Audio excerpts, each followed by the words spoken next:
Hello, my name is Nicholas Barlow. I'm a curatorial assistant at the Hammer.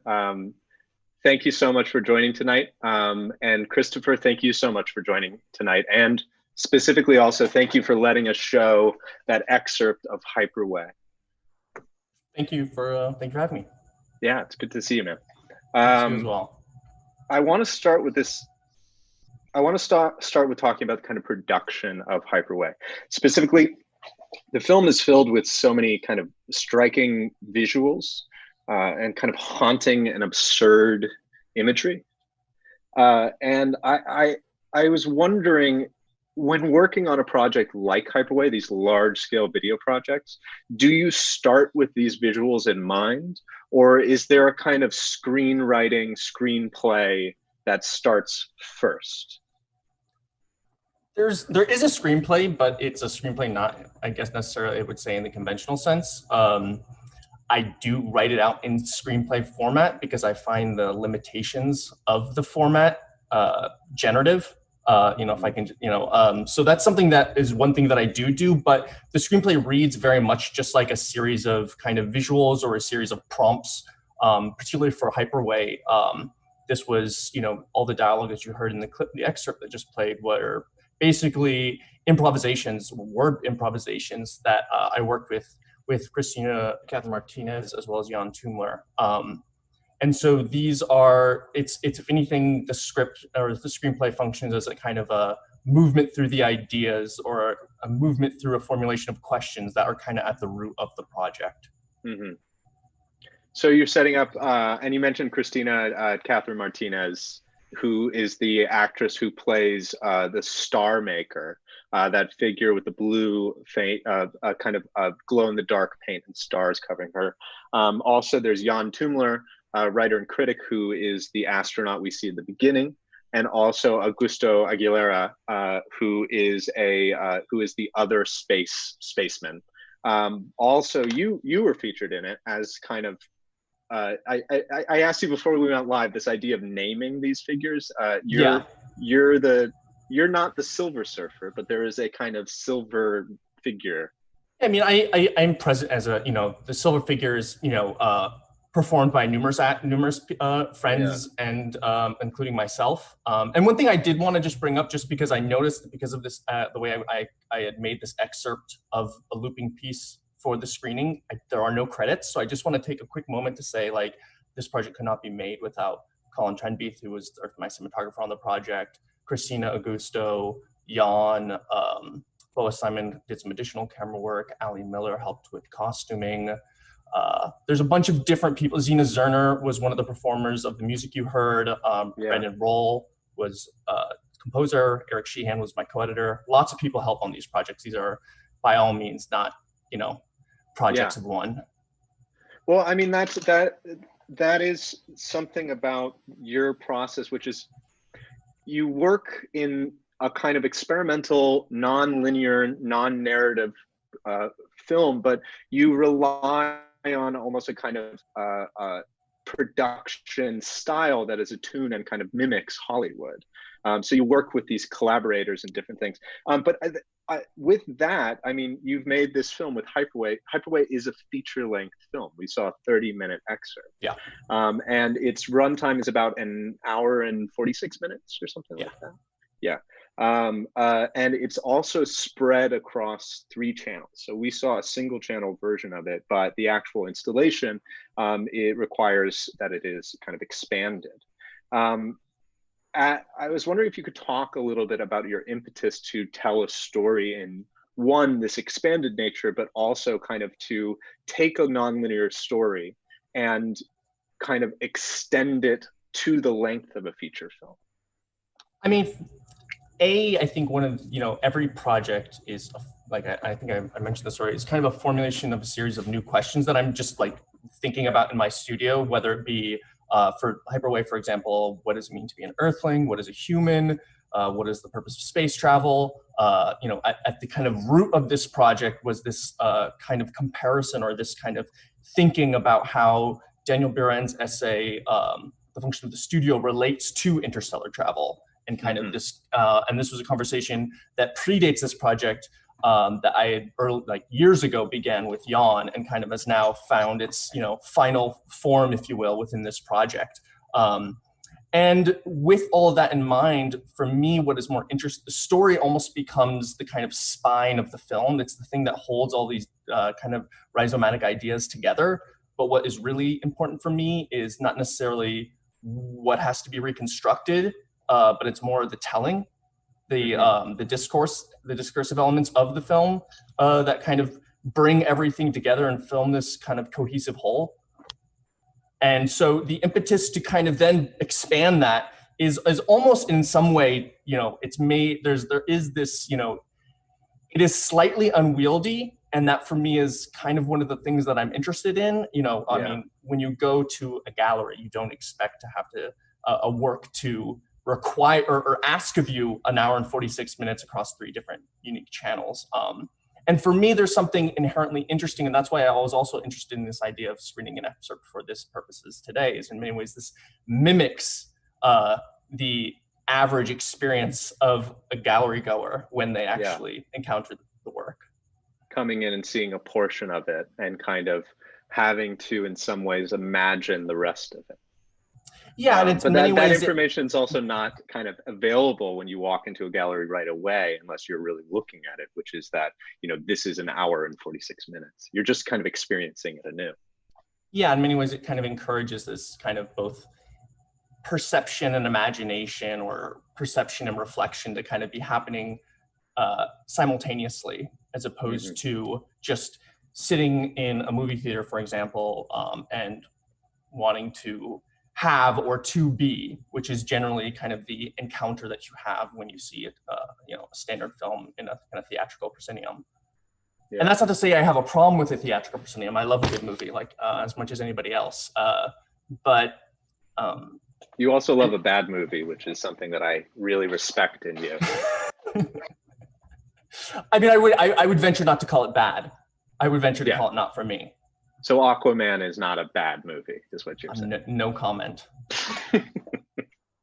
Well, I'm very interested in this idea of these kind of parameters you set up within kind of writing as parameter, and working with these collaborators. I guess the idea of when you're kind of having them improvise, how much information are you giving them beforehand? How much are you really trusting them? How much are you trusting the kind of world you've set up to have them kind of flow? And how much direction are you giving?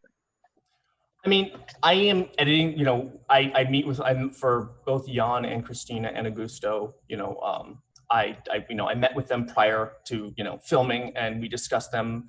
For example, I gave Christina some texts, one from Tasmin Hussein, who that's where a lot of this kind of this Little Prince idea kind of percolated out of.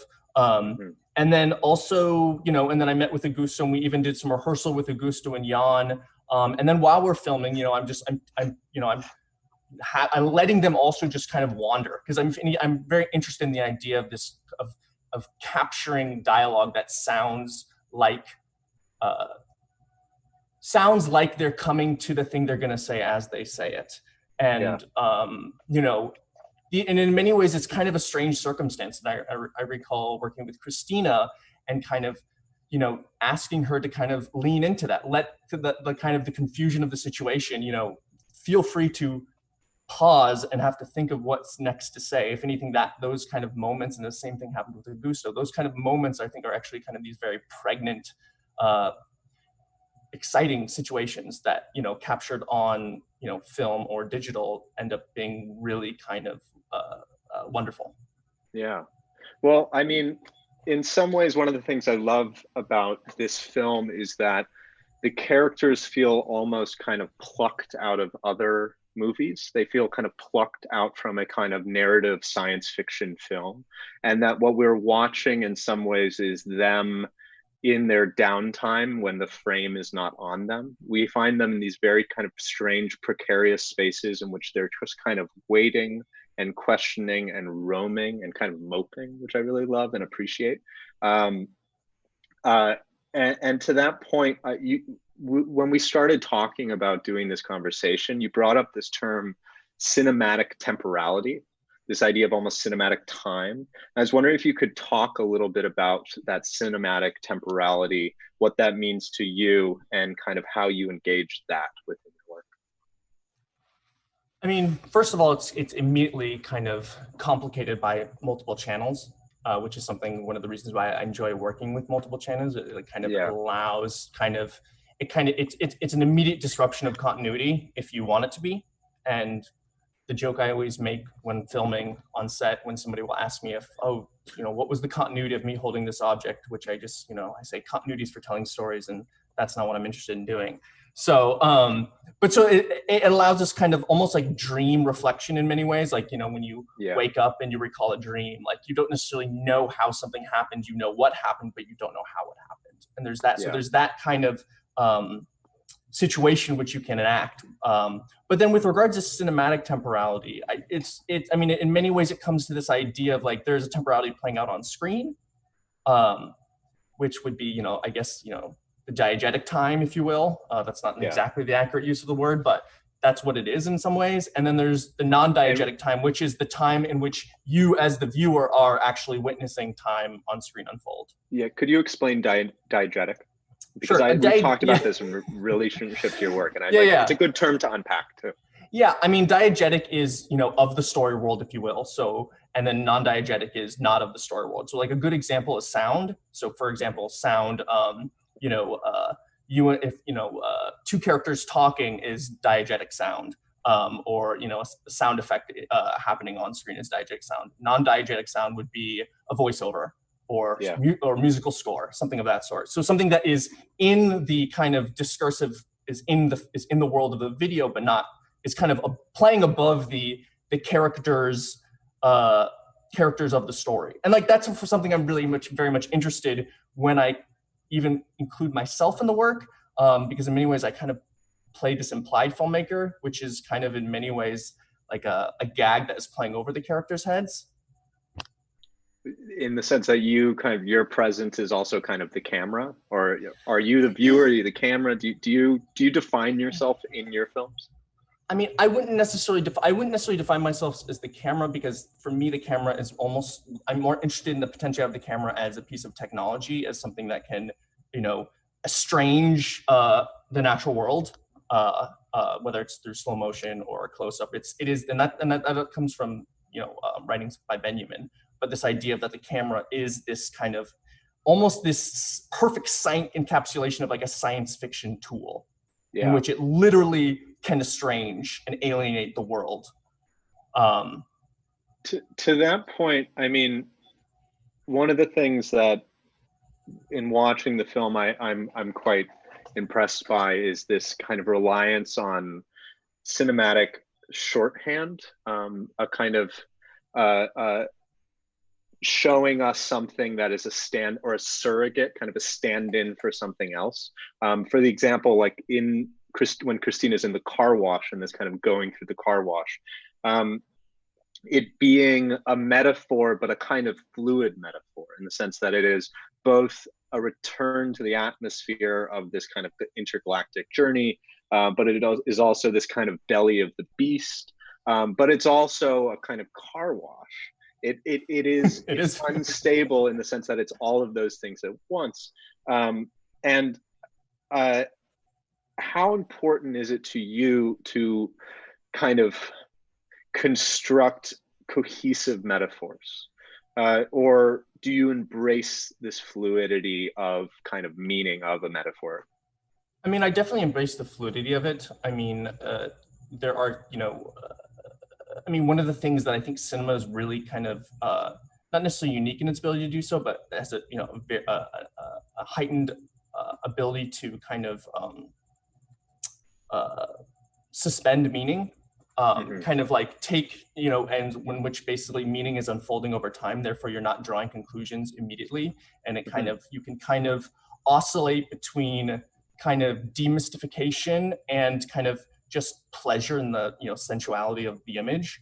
So it's kind of this constant kind of seesaw, and that for me is something I'm really interested in. For example, the car is a spaceship, yet it is very much a Honda Civic, and they are very much driving down the highway. there is this illusion and there's almost this buy-in that the viewer has to partake in order to kind of, in order to attempt to be or to have what is unfolding on the in the image. Yeah, and also, I mean, this idea that it's this play with suspension of disbelief as well.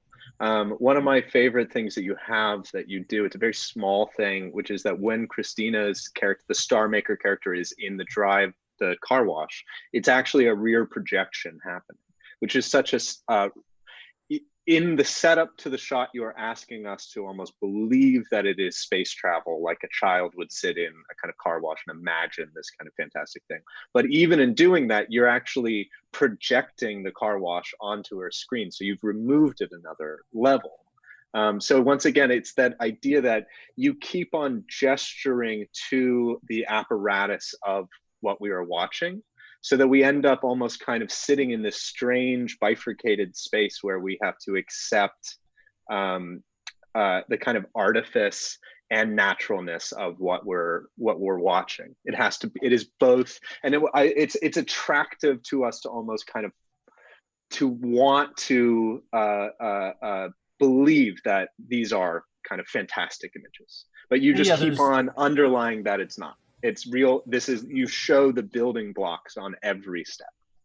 There's the oscillation between like the effect and the fiction, or even like kind of this apparatus and then empathy in some way.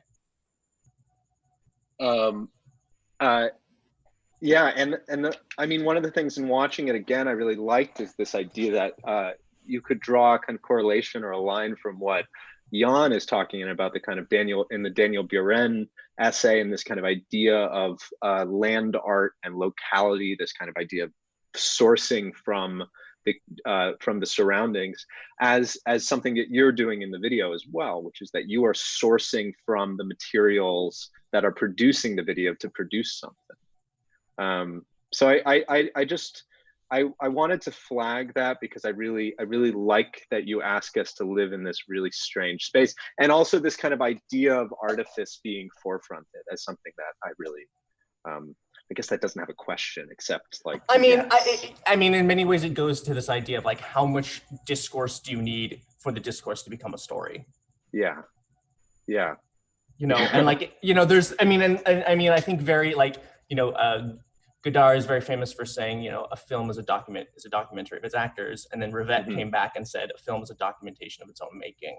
And for me, that's kind of very much what I like, this idea of kind of encapsulating or kind of using as a jumping off point to kind of how to position the various pieces that, because I mean, everything is kind of, I mean, the films, if anything, these longer films become this kind of organizational errand. Like they become this, you know, finding a way that all of these things can seemingly come together, and you don't necessarily, you know, by the end of this video, you don't necessarily come out, if someone asks you what is it about, you wouldn't just, you know, you wouldn't describe the various events that occurred. You'd kind of describe moods, and in many ways, that's where I'm interested in kind of, to a certain level, mimicking what it is to kind of experience a dream. Yeah. So it's cinema, the kind of it's the experience of watching as also kind of attuned to dreams, a dreamscape, which is, I mean, that opens up that's a much longer conversation, Christopher. We'll have it another time, which is this like early cinema and kind of dreamscape. But I do think, I mean, watching it again, I think that there are these kind of great inroads to kind of early cinema in watching your films, especially in this kind of craftiness of creating props and special effects. When you were working on Hyperway, did you think about kind of early science fiction as a kind of grounding point, or was it more about was the reference points to what you're creating something different? I mean, yeah, I've always been enamored by early science fiction, whether it's, you know, Quatermass in the Pit, or Robinson Crusoe on Mars, or these kind of early science fiction when it, you know, it becomes, if anything, just this beautiful, you know, beautiful sculpture on film. I mean, that's what they're about the set piece and the kind of this very, there's just a certain revelatory kind of element to it. And that's something where I think my fascination with the kind of in-camera costume, kind of the effect, where everything is almost partially convincing. Like for me, that's kind of that pregnant space. I want all the various props, costuming, and those elements that kind of exist. Because it also in some ways kind of collapses, to return back to this idea of diegetic and non-diegetic, it collapses those spaces because it becomes something that is both simultaneously a prop and the thing that these characters in the world of the story believe it is. And you as the viewer kind of agree, but are completely aware of what it is that's being unfolded. And you keep on gesturing to that, which is one of the things I like, is that you keep on pointing to the edges of it and saying, but remember, like, this is Los Angeles, this is not space. Like, and that's too where this kind of the idea of like these kind of very, like I said, partially convincing set pieces kind of sit side by side with, working with, Colin, my cinematographer's Colin Trendeth or Boa Simon, like with what are, generally kind of a cinematic eye to kind of photograph these things as if they are, commercial cinema, if you will, to a certain degree. And like for me, there again, it's this kind of these two diametric gestures that end with this kind of curious result that is, in some ways, it's there's like an intrusion of style into the flow of the story. Which is something that's like an interesting kind of effect, I think, that I'm still parsing out. And also, I mean, to that point, those early science fiction movies were also just positing ideas of what space would look like, in the sense of that it's a speculative genre, purely speculative. I want to ask a question that's embedded within your film to you, which is Christina's Star Maker question, which is what do you think about the multiverse? How do you think about the multiverse? This idea of multiverse does show up. It shows up in here, but it's also kind of a constant presence in a lot of your work. I was wondering what in the idea of multiverse. I like the idea of plural multiverses. Plural multiverses, me too. That's like the never-ending story, part 2. I wonder what draws you to the idea of multiverse, and also kind of why do you keep on returning to it? I mean, for me, I'm very much a student of physics and kind of in like a very crude level. Like, I know just enough to be absolutely wrong about all of this stuff, but like I'm just fascinated by the ideas around the multiverse because they, depending on which model you subscribe to, whether brane, quantum, or quilted inflationary, all these kind of various different models. I mean, there's also possible worlds, which is more of kind of comes more from modal realism, which is something a philosopher named David Lewis kind of came to, which is this idea that all possible worlds are complete, or they're as real as ours is real. But I'm interested in the idea of the multiverse kind of writ large, and in a manner in which it potentially kind of, it is kind of like science's version of absurdism to a degree, because it kind of under certain models, it says science is predicated on this idea of ideally being able to kind of explain everything, but it in certain models of the multiverse, it posits that we perhaps actually can only explain the things here and there's no way to access the things that are there. Therefore, the answer to the explanation of explaining the things here, and I'm making no sense at this point, but the explanation is because it just happens to be this way because. And and that posits the idea that that you could see that as kind of defeatist, but like for me, what's more interesting is the idea that perhaps what is really happening is we're just asking the wrong questions, and then it becomes more of a conversation as opposed to a solve for X. Well, I like also this idea that it makes sense to us because it's a translation on simple terms to the impossibility of information outside of us, and kind of is tied into within the film this kind of idea of loneliness that keeps on popping up, that I really I kind of see and kind of am comforted by the loneliness of those figures moving around that space, which is both Los Angeles and both outer space. That makes sense in an almost multiverse terms, because it's all about what we can't know, and also accepting that our lives, one story is not alone. Absolutely. Yeah. Absolutely. I want to, before we open it up to some questions, by the way, if you have any questions for Christopher, you can submit them in the chat feature that we've activated in the live stream. It's a little bubble on the top right hand, and we have a couple questions, but I want to ask two quick questions. I want to talk to you about drawing, because you have a drawing practice, and I'm very interested in your drawing practice in relationship to your video practice. In thinking about, do you produce works leading up to a project, or do you produce works in reflecting on a video project? And also during this period of quarantine where you cannot work in production, when production is canceled and it would be unsafe to do so, how has that affected your drawing practice? What are your drawings looking like right now in those terms? I mean, I have been doing definitely a lot of drawing in quarantine due to the unfortunate inability to make films, but understandably so. But yeah, I mean, the drawings are happening kind of simultaneously with the videos. They're happening, in reflection of the videos, in predating the videos. I mean, they're happening, in tandem. And they ultimately are kind of ways of both kind of projecting into the future of what these kind of various kind of worlds are. I mean, because in many ways, the project that I'm trying to kind of put together is this idea of like a multiverse in reverse, like building a multiverse in reverse. Like generally speaking, like you would set out to create like a